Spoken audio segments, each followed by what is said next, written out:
Hello दोस्तों, आप सबका बहुत बहुत स्वागत है बीके टेक्निकल क्लासेज में। दोस्तों, जो अपना बैच चल रहा है अब की बार टेक्निकल व्यापार, उसमें अपन लगातार क्लास चल रही हैं। उसमें अपन आज नए चैप्टर से देखते हैं, यानी और कौन कौन से क्वेश्चन बन सकते हैं। यानी कि जनरेटर चैप्टर से जो क्वेश्चन बनते थे वो अपन सारे डिस्कस कर लिए। और आज अपन देखते हैं मोटर चैप्टर से, यानी कि डीसी जो मोटर है उस चैप्टर से कौन कौन से क्वेश्चन बन सकते हैं। दोस्तों, ये क्लास बहुत इंपॉर्टेंट क्लास है हर एग्जाम के लिए। व्यक्ति के कोई भी आईटीआई कर रहा है उस बंदे के लिए भी बहुत इंपॉर्टेंट है। इसलिए इस क्लास को आप अधिक से अधिक दोस्तों तक शेयर कर दीजिए। और आप हमारे चैनल पर नए हैं तो चैनल को सब्सक्राइब जरूर करना है और साथ ही साथ बेल आइकन जरूर बनाना है, क्योंकि कोई भी क्लास का नोटिफिकेशन आपको लगातार मिलता रहे। और कोई भी इंफॉर्मेशन हो जिस प्रकार से आईटीआई से रिलेटेड हो या कोई भर्ती के रिलेटेड हो, तो आपको हमारे यूट्यूब पर सटीक जानकारी के लिए आपको चैनल को सब्सक्राइब करना ही पड़ेगा। ठीक है, तो चलते हैं क्लास को स्टार्ट करते हैं। मैं उम्मीद करता हूँ आपने शेयर कर दिया होगा, और नहीं किया जल्दी कर दीजिए। फिर क्लास को स्टार्ट करते हैं। यानी कि मोटर जो चैप्टर है डीसी मोटर, उसके अंदर से कौन कौन से क्वेश्चन बनते हैं। डीसी मोटर से कौन कौन से क्वेश्चन बनते हैं उनको अपन देखते हैं।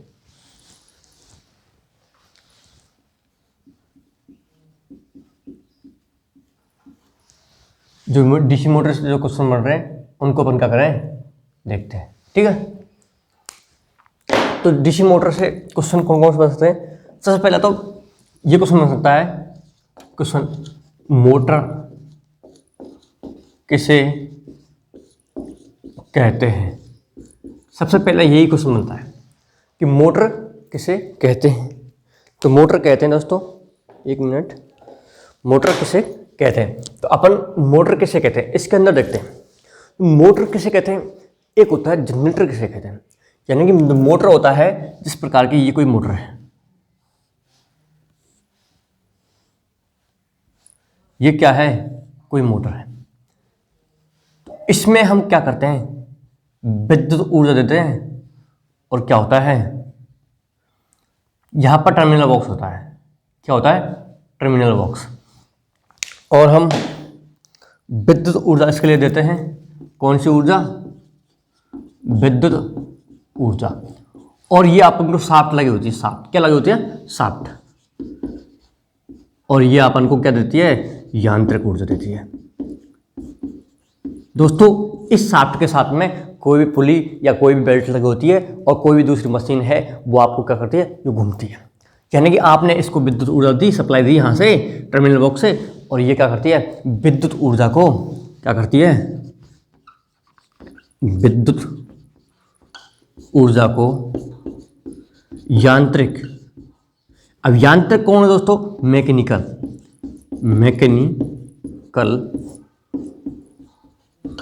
ऊर्जा में क्या करती है, परिवर्तित करती है,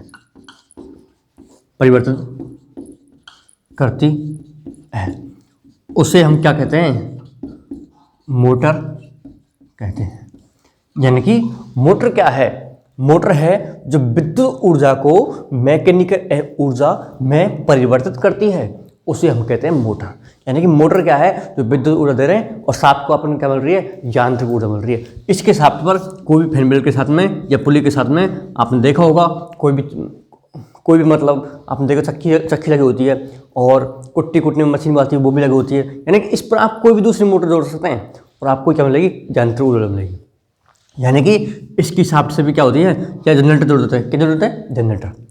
और एक जो जनरेटर होता है उसकी परिभाषा क्या होती है, वो जनरेटर से विपरीत होती है मोटर की परिभाषा। यानी कि जनरेटर का उल्टा क्या होता है, मोटर होता है।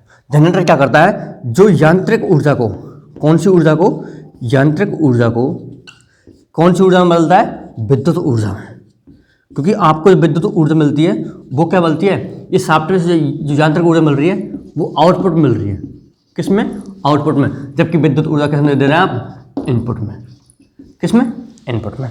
यानी कि मोटर के अंदर विद्युत ऊर्जा दे रहे हैं आप इनपुट में, और आउटपुट मिल रही है कौन सी ऊर्जा, यांत्रिक ऊर्जा। इसी प्रकार से जनरेटर में क्या है, आप यांत्रिक ऊर्जा दे रहे हैं किसके रूप में, इनपुट के रूप में, और आपको आउटपुट के रूप में क्या मिल रही है, विद्युत ऊर्जा मिल रही है दोस्तों। तो यही क्या है, जनरेटर है, और ये क्या है, मोटर। तो मोटर की जो परिभाषा बनी वो क्या बनी, विद्युत ऊर्जा को यांत्रिक ऊर्जा में जो परिवर्तन करती है उसे हम क्या कहते हैं, मोटर कहते हैं। क्लियर दोस्तों? दोस्तों क्लास अच्छी लग रही है तो आपको लाइक करना। और आपको ये ऐसा नहीं है कि क्लास मतलब बीच में देख के छोड़ दी, आपको एक एक नोट्स बनाना है, ठीक है? और नोट्स बना के चलेंगे तो अच्छा रहेगा। कोई किसी भी एग्ज़ाम के लिए आप अच्छे से पढ़ सकते हैं। और ये नोट्स, ये मतलब जो क्वेश्चन लिख रहे हैं ये बहुत ही इंपॉर्टेंटली है। आप इससे मतलब नहीं है कि आप सिर्फ लाइनमैन एंड टेक्निकल हेल्पर जो भर्ती है उसी के पेपर हो, आप किसी भी एग्ज़ाम दे सकते हैं। समझ पा रही है ना? इसलिए आपको नोट्स बना के चलना है। और दोस्तों जल्द अपन न्यूमेरिकल क्लास लेने की सोच रहे हैं कि साथ में न्यूमेरिकल क्लास लाई जाएगी, ठीक है? बस आपको तो पढ़ते चलना है। समझ में आ रहा है ना? और क्लास अच्छी लग रही है तो क्लास को लाइक करना है। ओके, चलते हैं। तो अपनी जो मोटर है उसकी परिभाषा क्या हो जाएगी? जो विद्युत ऊर्जा को यांत्रिक ऊर्जा में परिवर्तित करता है वही क्या कहलाती है? मोटर कहलाती है। ठीक है दोस्तों, इसको मैं मिटा देता थोड़ा सा।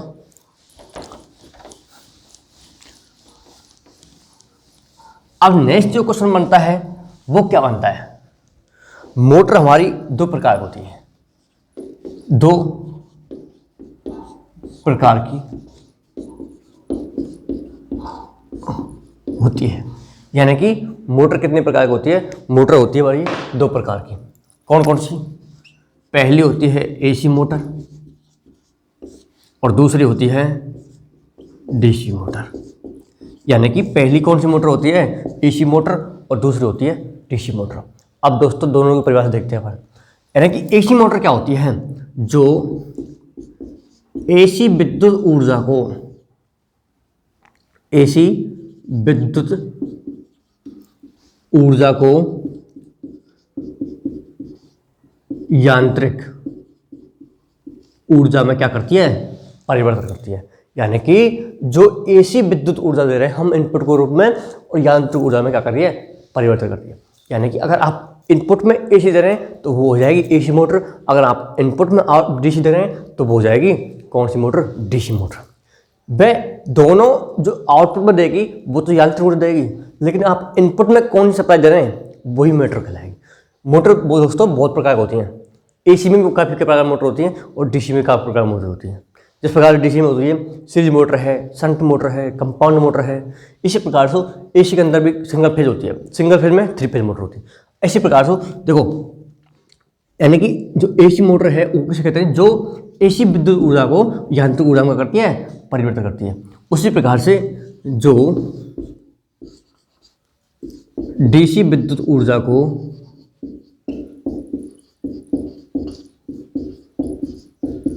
यांत्रिक ऊर्जा में क्या करती है? परिवर्तित करती है। यानी कि डीसी जो मोटर कैसे कहते हैं?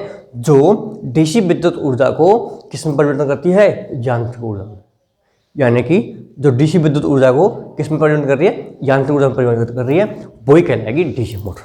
उसके बाद में दोस्तों जो ये एसी मोटर है ये दो प्रकार की होती है। इसके दो प्रकार हैं, एक तो है सिंगल फेज और दूसरी है 3 फेज। यानी कि फेजों के आधार पर, यानी कि फेजों के आधार पर कितने प्रकार की हो रही है? दो प्रकार की। कोष्टक में फेजों के आधार पर, फेजों के आधार पर, यानी कि फेजों के आधार पर कितने प्रकार की है? दो प्रकार की। एक तो है सिंगल फेज, एक है 3 फेज। क्लियर दोस्तों? अब दोस्तों अपन आगे देखते हैं इसमें डीसी मोटर के बारे में।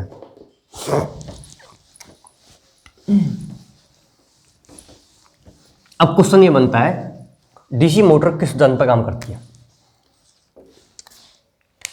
क्वेश्चन ये बनता है कि डीसी मोटर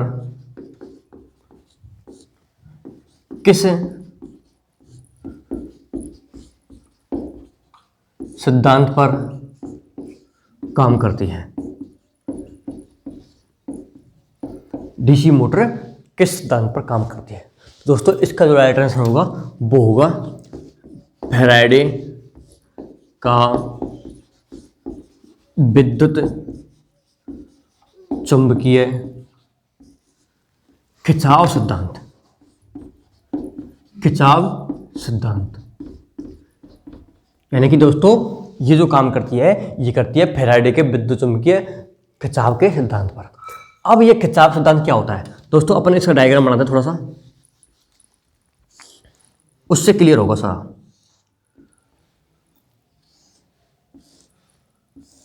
ये क्या है बीच में दोस्तों, ये है आर्मेचर। क्या है, आर्मेचर। और इस पर ये जो क्या लग रही है, कार्बन ब्रश लग रही है। ठीक है दोस्तों, ये क्या लगी हुई है, कार्बन ब्रश लगी है। इससे हम इस प्रकार से करते हैं।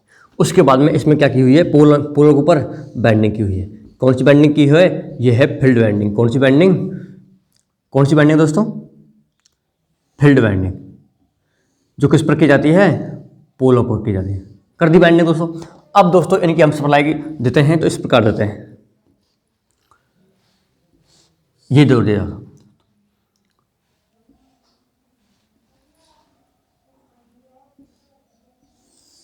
ये जोड़ दिया। देखो इस प्रकार से हमने, देखो इस आर्मेचर के लिए सप्लाई पहुंच रही है। अब हम इनपुट के रूप में क्या देंगे, इसके लिए डीसी सप्लाई देंगे। क्या देंगे, DC supply, DC supply. Input में क्या देंगे हम, इनपुट में डीसी सप्लाई। अब दोस्तों देखो सबसे पहला है, ये हमने क्या है, मोटर का एक संरचना, मतलब भीतर से मोटर किस प्रकार से काम करती है वो अपन देख रहे हैं दोस्तों। ये हमने फील्ड वाइंडिंग में क्या दिए, डीसी सप्लाई दिए। और फील्ड वाइंडिंग के साथ साथ में भी हम आर्मेचर में भी क्या दे रहे हैं, डीसी सप्लाई दे रहे हैं। यानी कि आर्मेचर और फील्ड, यानी कि आर्मेचर और जो पोल पर वाइंडिंग की हुई है, दोनों में हम सप्लाई दे रहे हैं। जबकि एसी मोटर में ऐसा नहीं होता। एसी मोटर में सर हम स्टेटर में सप्लाई देते हैं, जबकि हम डीसी मोटर में आर्मेचर में सप्लाई दे रहे हैं और स्टेटर में सप्लाई दे रहे हैं। क्यों, क्योंकि दोस्तों ये डीसी मोटर आर्मेचर है, इसमें हम सप्लाई देने पर क्या होता है, देखो दोस्तों फील्ड में चुंबकीय फ्लक्स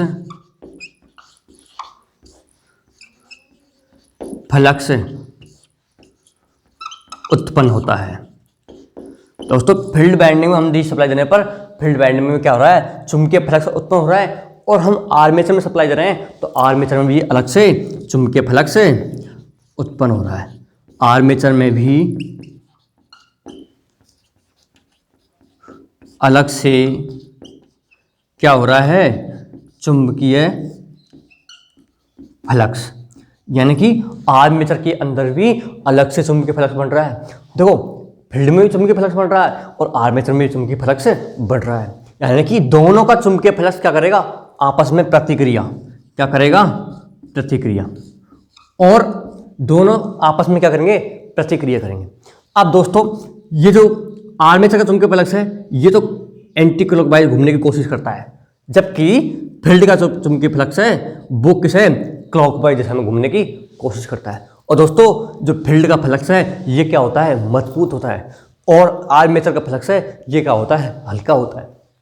और आर्मेचर का जो चुंबकीय फ्लक्स है और फील्ड का चुंबकीय फ्लक्स है, ये दोनों की दिशा क्या होती है, विपरीत दिशा में होते हैं। क्या होते हैं, विपरीत दिशा में होते हैं। और विपरीत दिशा में होने से ये जो आर्मेचर चुंबकीय फ्लक्स है ये क्या जाता है, यानी कि वामावर्त दिशा में, और ये क्या हो जाता है, दक्षिणावर्त दिशा में। कौन, फील्ड का चुंबकीय फ्लक्स। और फील्ड का चुंबकीय फ्लक्स दक्षिण दिशा में जाने से क्या होगा, जीतता कौन है यहाँ पर, फील्ड का चुंबकीय फ्लक्स ही, क्योंकि ये क्या होता है, मजबूत होता है। और इसको फील्ड का चुंबकीय फ्लक्स है, ये आर्मेचर को भी अपनी दिशा में घुमाने की कोशिश करता है, यानी कि अपनी दिशा में घुमाने लग जाता है। वही क्या कहलाता है, टॉर्क। क्या, टॉर्क, हिंदी उसको बोलते हैं हम घुमाव बल। यानी कि एक प्रकार का क्या होता है, यहाँ पर बल महसूस होता है, बल, यानी कि उसको हम बोलते हैं टॉर्क। क्या बोलते हैं, टॉर्क, यानी कि घुमाव बल, जिससे आर्मेचर भी फील्ड की दिशा में ही घूमने लग जाता है। यानी कि यहाँ पर एक खिंचाव का सिद्धांत हो रहा है। क्या हो रहा है, खिंचाव का सिद्धांत। काम तो फैराडे के विद्युत चुंबकीय प्रेरण ही है, लेकिन प्रेरण नहीं, यहाँ पर खिंचाव का सिद्धांत है। कौन सिद्धांत है, खिंचाव का सिद्धांत। ठीक है दोस्तों, इसलिए इस प्रकार से मोटर ये काम करती है, यानी कि फैराडे का विद्युत चुंबकीय खिंचाव का सिद्धांत। और ये जो मैंने आपको बताया है, ये इस प्रकार की कार्यविधि है सिद्धांत की। इसकी किस प्रकार की, इस प्रकार की। ठीक है दोस्तों, चलते हैं दोस्तों, मिटा दूं मैं इसको, समझ में आ गया, क्लियर, मिटाता हूं मैं इसको दोस्तों। अगला क्वेश्चन वो क्या बन सकता है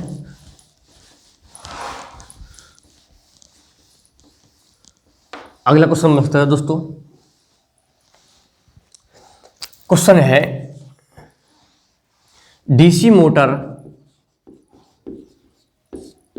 में डीसी सप्लाई दी जाती है। ये क्वेश्चन बनता है दोस्तों, बहुत बार क्वेश्चन आता है। कौन सा? डीसी मोटर में डीसी सप्लाई दी जाती है, यानी कि डीसी मोटर में जो डीसी सप्लाई दी जाती है वो कहाँ पर दी जाती है? तो ऑप्शन आता है एक फील्ड वाइंडिंग, ऑप्शन बी आता है आर्मेचर वाइंडिंग,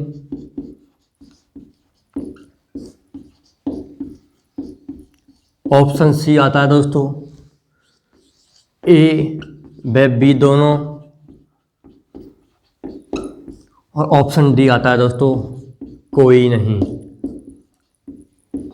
अब दोस्तों देखो, ये जो डीसी मोटर होती है उसमें अपने थोड़ी देर पहले डायग्राम देखा था कि उसमें फील्ड में भी वाइंडिंग में भी सप्लाई दी थी और आर्मेचर वाइंडिंग में भी सप्लाई दी हुई थी। जबकि दोस्तों काफ़ी स्टूडेंट इसको फील्ड वाइंडिंग करेंगे।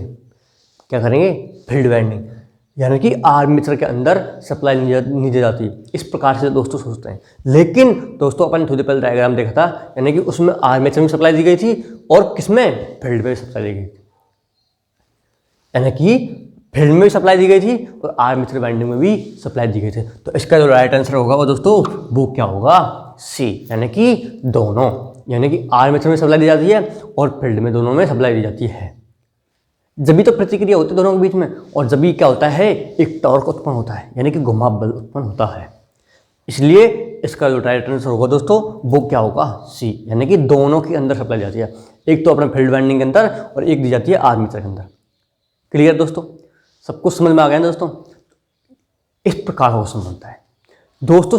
काफ़ी स्टूडेंट इसको फील्ड वाइंडिंग करेंगे, लेकिन इसका जो उत्तर होगा वो क्या होगा? आर्मेचर वाइंडिंग और फील्ड वाइंडिंग दोनों। और यहाँ पर फील्ड वाइंडिंग के स्थान पर क्या हो सकता है? स्टेटर भी हो सकता है। क्या हो सकता है? स्टेटर, यानी कि स्टेटर के अंदर वाइंडिंग की जाती है। दोस्तों फील्ड वाइंडिंग के स्थान पर क्या दिया होता है? स्टेटर दिया होता है। तब भी इसका आंसर क्या होगा? ए और बी दोनों होगा। ठीक है दोस्तों, क्लियर है? मैं मिटा रहा हूँ उसको दोस्तों।